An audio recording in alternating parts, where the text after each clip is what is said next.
Okay, my name is Dani Thomas, and I will be going over what we have done throughout the fall 2021 Genetics 312 lab, where we have evaluated how the microbe communities in sourdough starters change and adapt when exposed to different concentrations of salt.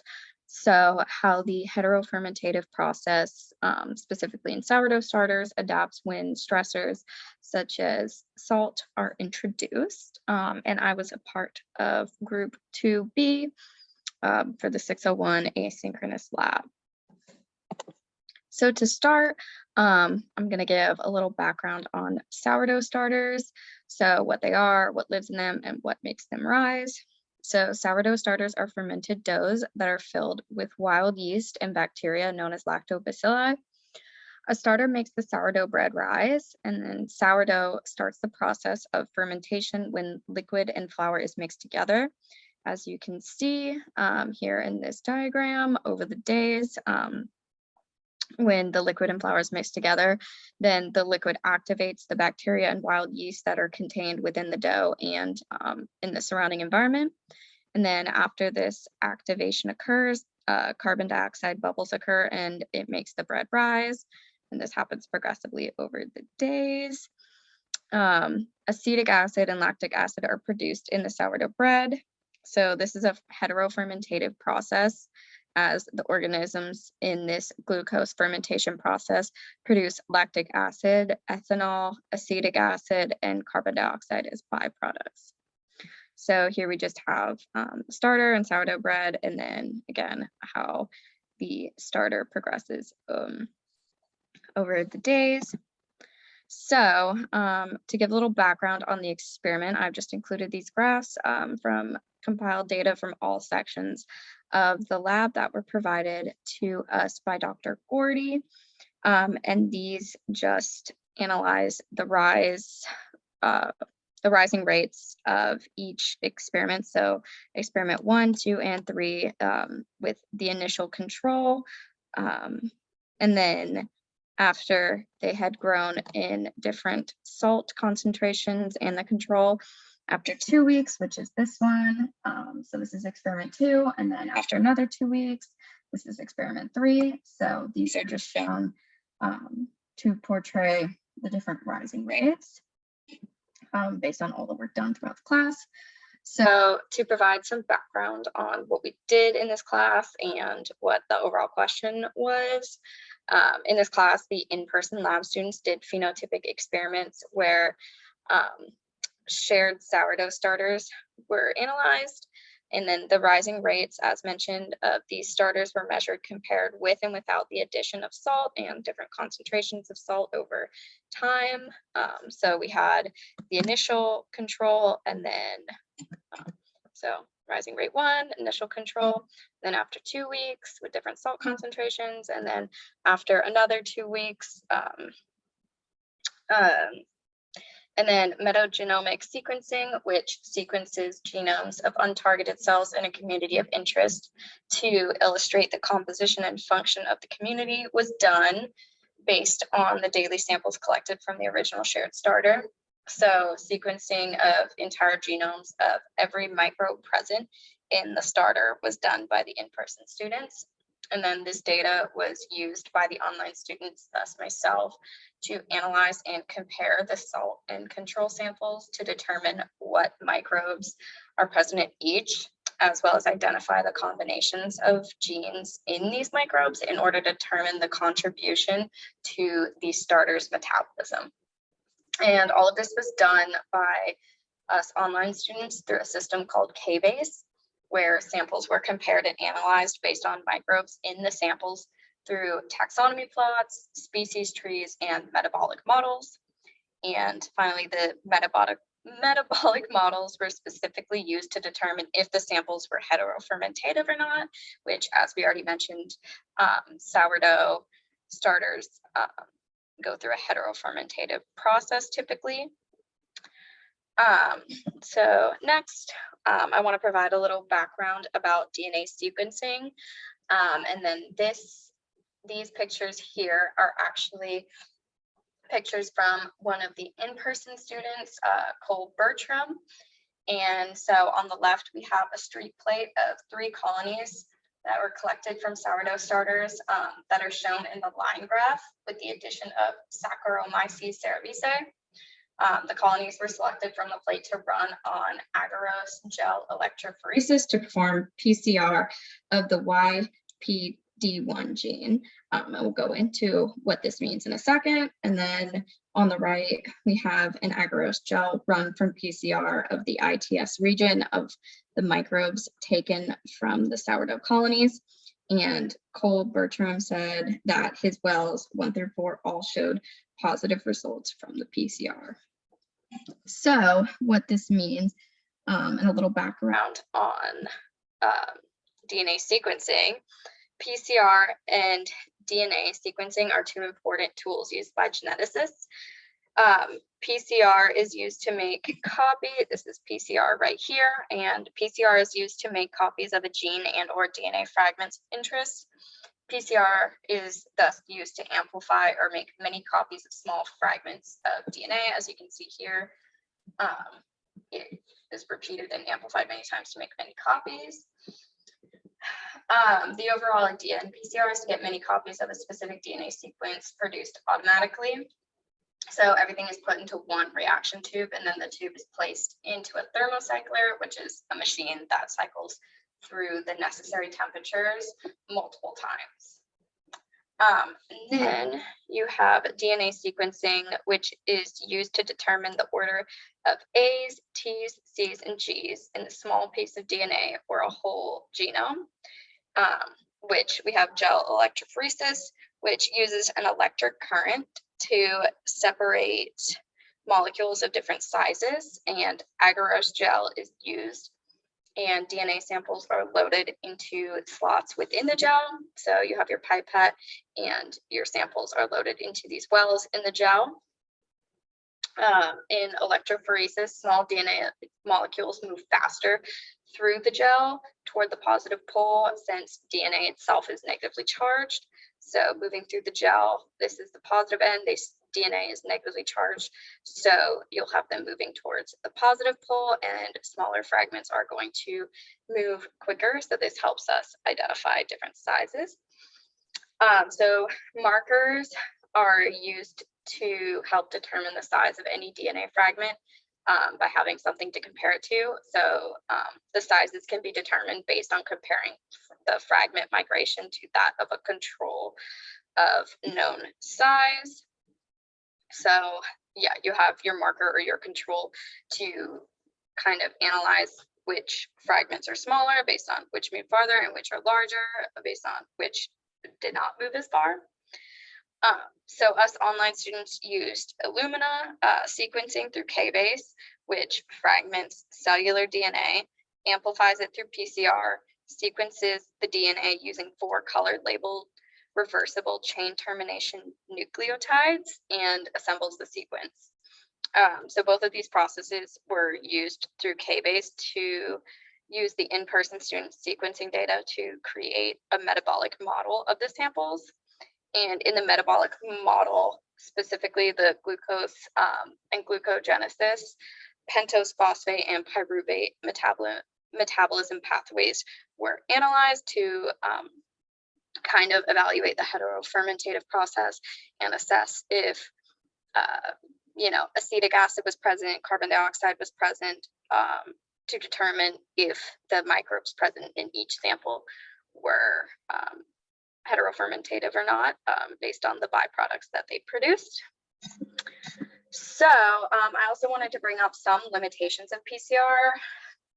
You kind of need to have an idea of the sequence that surrounds the gene of interest in order to use PCR to clone a gene. And PCR reactions can be easily contaminated in the lab, and we'll kind of analyze this through our week 2 results, as they were kind of outlier results and may be due to contamination. So starting with our week 1 initial control sample, in the control starter from the first week of in-person classes, the species graph created by Kaiju, which is shown here, the species and genus, specifically we will be looking at. This was in K-base. It showed that the most abundant bacterium in the initial control sample was Klebsiella pneumoniae, right here, which is a rod-shaped lactose fermentating bacterium. It would have been more expected, though, to see lactobacillus cultures in sourdough, as sourdough bread most commonly uses these. And then the most abundant yeast in the initial control sample was Saccharomycodes ludwigi, which is a brewing yeast that is common in low alcohol beers. And it would have been more expected that Saccharomyces exiguus or Saccharomyces cerevisiae would be the more likely yeast in sourdough than the Saccharomycodes ludwigi that we did observe. And then in the species tree, it showed that the nearest neighbor or closest species to the MAG, which is the metagenome assembled genomes, or the genomes that were binned from the metagenomes, was Lactobacillus plantarum. As you can see here, we have our initial control sample, and when you branch off, the nearest neighbor is Lactobacillus plantarum. And the kaiju graph also shows Lactobacillus plantarum being an important bacteria in the control sample. Right here, Lactobacillus plantarum. So this means that the initial control sample is most closely related to Lactobacillus plantarum and is closely related to many lactobacilli species because it is intermixed within these other lactobacilli groups, which makes sense because lactobacilli are common in sourdough, and that's what gives it its tart taste. So then after that, we analyzed the composition of the microbial community of both a starter and control sample after it had 2 weeks to grow in and out of the salt. And then the data that we found after these initial 2 weeks regarding the microbial community in both the control and salt starters is where we observed the most change and irregularities in the data. And the outlier data was particularly observed in the most abundant bacterium species in the taxonomy graphs.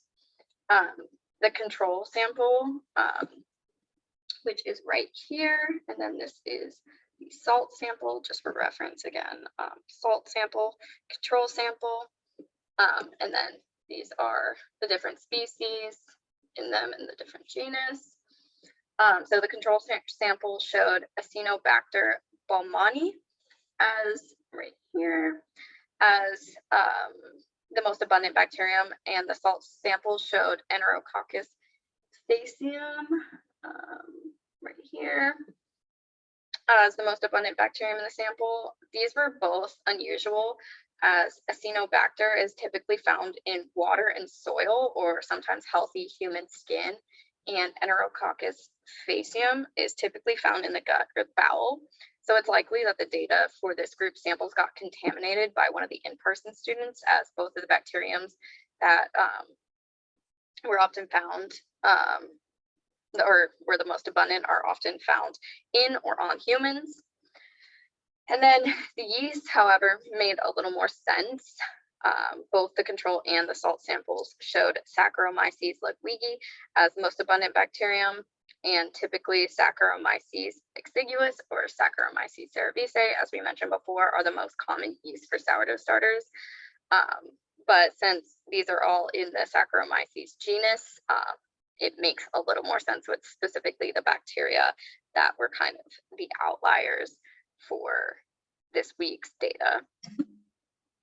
And then based on the species tree, the outlier results from this week's samples were confirmed because both the control and starter show being branched off and separated from the rest of the lactobacillus species in the tree. So you see here, there's a common ancestor that branches off, and then you have all the lactobacilli, and then it branches off separately, and you have both your control and salt being separated from the rest of the group. So they show coming down from this common ancestor, like I just mentioned, but there's no evidence of further relation. And then also the control and starter are grouped together, which confirms the findings that they share the same yeast species, which was, again, Saccharomyces ludwigi. So it makes sense that they're kind of grouped together, and then branched off from the rest based on the data we found in Kaiju. And then we let the salt starter and the control starter grow for another 2 weeks in and out of the salt. And this is the data we got after performing some more tests through K-base. Again, we have here the salt, and then this is the control, and then we have the control and salt here, looking at the genus and species. We were able to assess the microbial communities again, now after 4 weeks of growth. So after the 2 more weeks, the data started to align more closely with what would have been expected of a heterofermentative sourdough starter sample. So for both the control and salt samples in this final week, the most abundant bacterium was Acetobacter sp KACC 21233. So we have Acetobacter is the most common genus for bacteria, and then Acetobacter sp, which would be expected in sourdough starters because this is a type of acetic acid bacteria commonly found in fermentation starter cultures. So that makes sense. And as well as this, both starter samples showed Lactobacillus plantarum being the most abundant yeast in the sample. So Lactobacillus plantarum for both is the most abundant. So this aligns with the initial control sample and aligns with what would be expected for sourdough starters because it's most commonly found in fermented food products.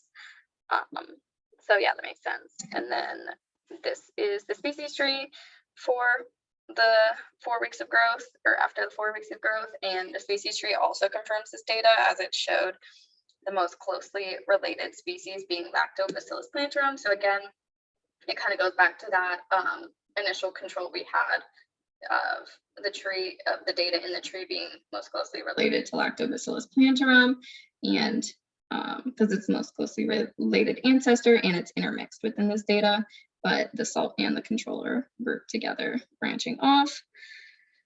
So the 2 starter samples are also grouped together, like I just mentioned, which aligns with them having the same most abundant bacteria and yeast species, and they are intermixed with the Lactobacillus data, which again aligns with them likely being Lactobacilli species. So what I would do next if I was going to continue this project, so I guess a little follow-up work that I would do, I would spend more time on the heterofermentative versus homofermentative qualities.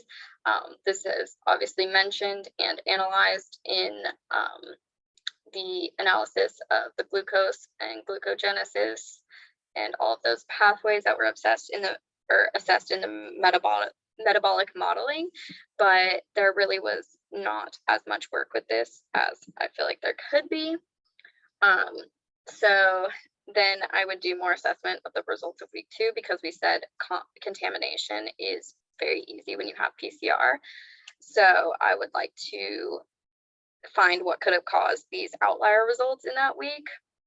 And then that could give some indication of how the samples corrected themselves and aligned with the initial control sample or initial control starters, and gave results that we would expect after the 4 weeks of growth when we didn't really see results that we would have expected only after the 2 weeks of growth.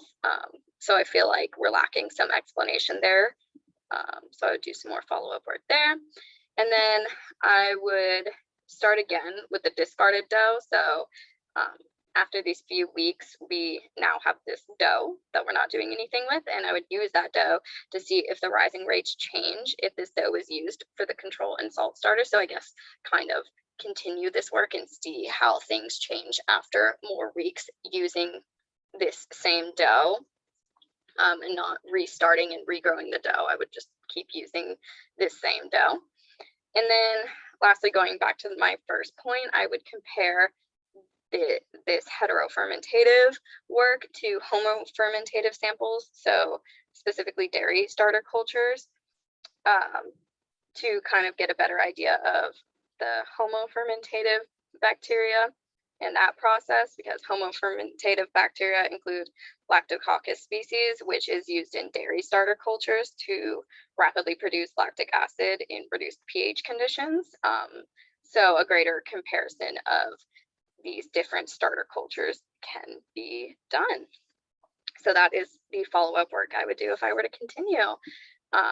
Overall, it's been a very informative process, and we've kind of learned, going back to these graphs, that obviously salt does have a slight effect, but overall, the microbes were able to adapt to the stressors, and it didn't really have that much of an effect overall. So extending this work and having longer periods of time and more repetition is obviously necessary to truly determine if the salt has an effect on the rising rates of the dough or not, because the amount of time we did is not necessarily enough to have a solid answer. But as of right now, we can conclude that there is not much of an effect based on the amount of salt added and how long the starters were grown in the dough, or grown in the salt. So thank you for watching, and I hope you have a great rest of your day.